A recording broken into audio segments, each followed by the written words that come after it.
अब अगर वालिदैन ये देख रहे हैं कि बच्चा बार बार ये खा रहा है, तो उन्हें क्या करना चाहिए? डॉक्टर से किस वक्त रुजू करना चाहिए? कौन से खून के टेस्ट करवाने चाहिए? और अगर माहिर नफ्सियात को दिखाना हो तो किस वक्त दिखाना चाहिए? क्या क्या अलामात होती हैं जिस पे आप सजेस्ट करेंगे कि भाई आप डॉक्टर से रुजू करें, खून के टेस्ट करवाएं, और जो है कोई माहिर नफ्सियात को दिखाएं? जी।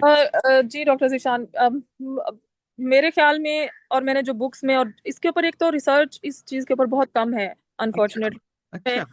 जब इसको पढ़ती हूँ तो मैं हर जगह पे लिखा हुआ है, बार बार एक दो रिसर्च मैं पढ़ भी रही थी तो उसमें भी उन्होंने बकायदा लिखा कि इसके ऊपर भी रिसर्च कम है, इसके ऊपर भी रिसर्च कम है, कि कॉजेज क्या हैं, क्यों हाँ। करते हैं, कैसे ट्रीट करते हैं, किस ट्रीटमेंट को रिस्पॉन्स दिया। सो अब इसके ऊपर बहुत कम काम हुआ है अभी तक, जबकि इस पर बहुत काम होना चाहिए, खास तौर पे मेरे ख्याल में पाकिस्तान में तो बहुत होना चाहिए। सही। लाइक सो एक महीने में भी अगर आपने मैं तो कहूंगी कि अगर एक दो दफा भी आपने अपने बच्चे को देख लिया ना कि वो बकायदा मट्टी खा रहा है, हम्म। तो बिल्कुल डिले ना करें और आप करीब उसी वक्त पीडियाट्रिशियन के पास जाएं और आप उसका ब्लड टेस्ट कराएं। और सिंपल सा ब्लड टेस्ट है, कोई हार्ड एंड फास्ट रूल नहीं है।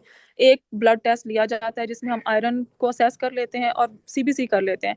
सीबीसी को ही इंटरप्रेट करके हम उसका एमसीवी और डिफरेंट होती हैं उसको देख के हम अंदाजा लगा लेते हैं। अगर आप महंगे टेस्ट, विटामिन हर अलग, पाकिस्तान में आपको पता है महंगाई है, हर चीज़ महंगी है, तो अलग अलग विटामिन भी नहीं कराने पड़ते समटाइम्स, उसी से ही सीबी से आइडिया हो जाता है कि इस बच्चे को कौन सी डेफिशिएंसी चल रही है। और हमें, और दूसरे बच्चे के सिम्टम्स भी होते हैं, को विटामिन के अपने सिम्टम्स हैं कि कौन से विटामिन की डेफिशिएंसी हो रही है, इस तरह आयरन के अपने सिम्टम्स हैं, वो उसी वक्त डॉक्टर असेस कर लेता है और आपका बच्चा का ट्रीटमेंट शुरू हो जाता है और वो जो है वो सेफ हो जाता है। सो डिले बिल्कुल भी ना करें। मतलब आप जैसे ही आपने नोट किया, दूसरे बच्चे की स्किन की रंगत से माँ बाप को अच्छा। अंदाजा पीले हो जाते हैं। आयरन डेफिशिएंसी वाले बच्चे बिल्कुल ऐसे, उसके होंठ भी पिंक नहीं रहते, पीले पीले से नजर, अच्छा। सुस्त रहते हैं बच्चे। हम्म। काम उनका दिलचस्पी छोड़ देते हैं और कुछ बच्चे हाइपर एक्टिव हो जाते हैं, मतलब सही है। दोनों।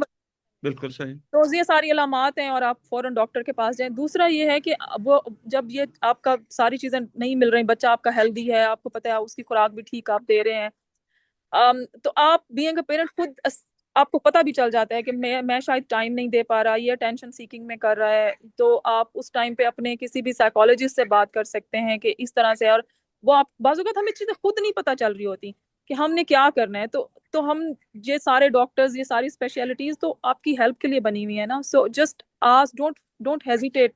एक जो साइकोलॉजिस्ट साइकेट्रिस्ट है, वो सिर्फ ये नहीं है कि आप यहाँ पर टैबू बने हुए हैं कि आप, क्या मेरे बच्चे को कोई दिमागी खराबी है या मैं जाऊं।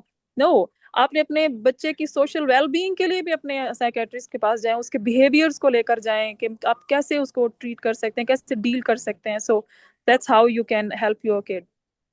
मैं बहुत शुक्रिया, आपने बहुत अच्छा बताया कि भाई क्या क्या अलामात हैं, फिर ब्लड टेस्ट का भी आपने बताया, नफसियाती उसके भी बताया।